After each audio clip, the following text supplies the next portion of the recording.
Numite și carele zeilor sau păsări mecanice, vimanele sunt descrise cu lux de amănunte în vedele hinduse. Acest lucru implică faptul că ele trebuie să fi fost observate de către scribii din India și documentate pentru că alții să le poată înțelege.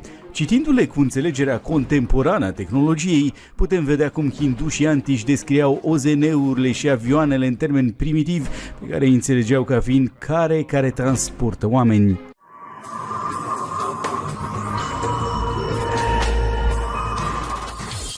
Vimana este un cuvânt cu multe sensuri, de la templu sau palat la mașini zburătoare mitologice descrise în poemele epice sanscrite. Vehiculele zburătoare sunt o constantă în textele sacre indiene. Ele sunt întâlnite în Rig Veda, textul cel mai vechi, în epopeile deja citate în Puranas, cât și în paginile numeroaselor texte mitologice ce îl vizează pe Krishna. Alte texte și legende populare au apărut în India medievală, vorbind de asemenea despre vehicule aeriene sau mașinării celeste. Cea mai expresivă descriere a unei mașini zburătoare se află în cunoscuta povestea lui Rama, regele Ayodhyei și a minunatei sale soții regina Sita. Evenimentul se desfășoară către sfârșitul poveștii, când Rama, ajutat de fratele său Lakshmana și de către prietenul său Hanuman, au reușit după o bătălie înfiorătoare să-l învingă pe regele din Lanka, care, împins de către focul dorinței, o răpise pe frumoasa Sita la bordul unei nave zburătoare numite Puspaka. Unii cercetători ai istoriei cred că Rama se afla în fruntea unui imperiu care se întindea din Himalaya până în Sri Lanka. Marile epopee ale Indiei, cum ar fi Ramayana sau Mahabharata, ar putea conține amintirea acestor evenimente majore care au avut loc într-un imperiu dispărut. O lucrare cu adevărat specială este atribuită regelui Boha, un monarh din secolul al XI-lea. În această carte există un capitol despre mașinăriile zburătoare foarte bogat în informații tehnice. Astfel se oferă sfaturi pentru construirea lor și aflăm că modul lor de propulsie este realizat cu ajutorul unui rezervor cu mercur. Corpul lui Vimana trebuie să fie solid și rezistent precum o pasăre uriașă făcută din materiale ușoare. În interior trebuie instalat motorul cu mercur cu furnalul de fier așezat deasupra. Grație puterii conținută în mercur este pusă în mișcare elicea și astfel omul aflat în interior poate călători o mare distanță pe cer. Vimana se poate mișca și pe verticală, dar și înainte sau înapoi. Grație acestor mașinării, oamenii pot zbura prin aer, iar ființele celeste pot coborî pe pământ, se scrie în această lucrare.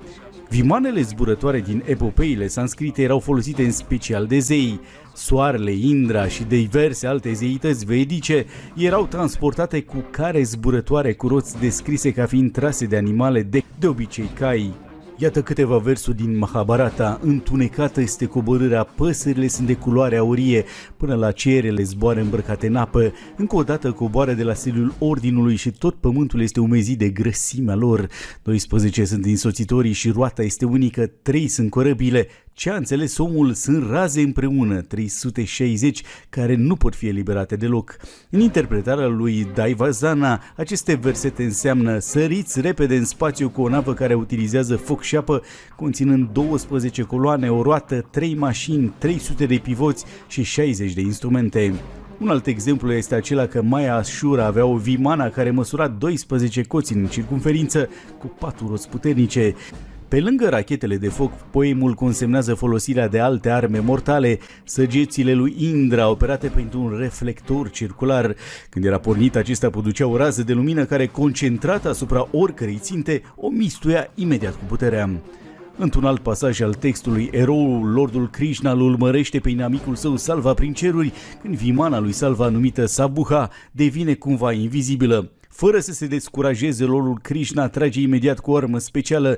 Am tras repede o săgeată care l-a ucis, căutând-o prin sunet. Mahabharata îi menționează de asemenea pe atotștiutori ca fiind creatorii Vimanas. În miile de ani care au urmat, India a început să construiască temple în formă de Vimanas descrise în textele lor sacre. Aceste clădiri seamănă cu rachetele construite astăzi. Dacă astfel de cunoștințe științifice au putut înflori în antichitate, ele erau ca și în zilele noastre apanajul unei elite religioase și științifice. Ele trebuiau păstrate secrete, fiind transmise de la maestru la discipol. Din această cauză, memoria colectivă a pierdut esențialul acestor cunoștințe antice, nepăstrând decât o amintire difuză intrată în legendă. Cât despre tratatele tehnice, ele au rămas prea vagi pentru ca inginerii de astăzi să poată trage un real profit științific de pe urma lor.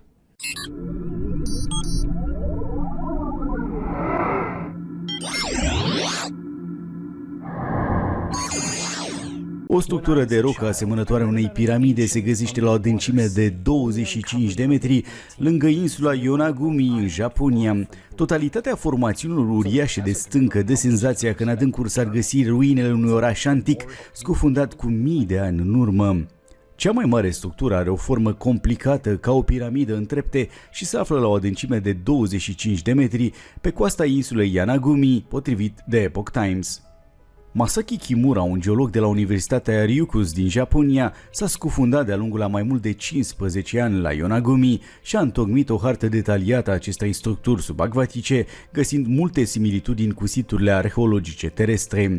De exemplu, o structură semicirculară dintr-o platformă de stâncă seamănă cu intrarea în castelul Nagasuku din Okinawa al dinastiei Ryukyu din secolul al XIII-lea. Două pietre megalitice uriașe de 6 metri înălțime, așezate în poziție verticală una lângă cealaltă, seamănă cu formațiunile de pe muntele Nabeyama din provincia Gifu.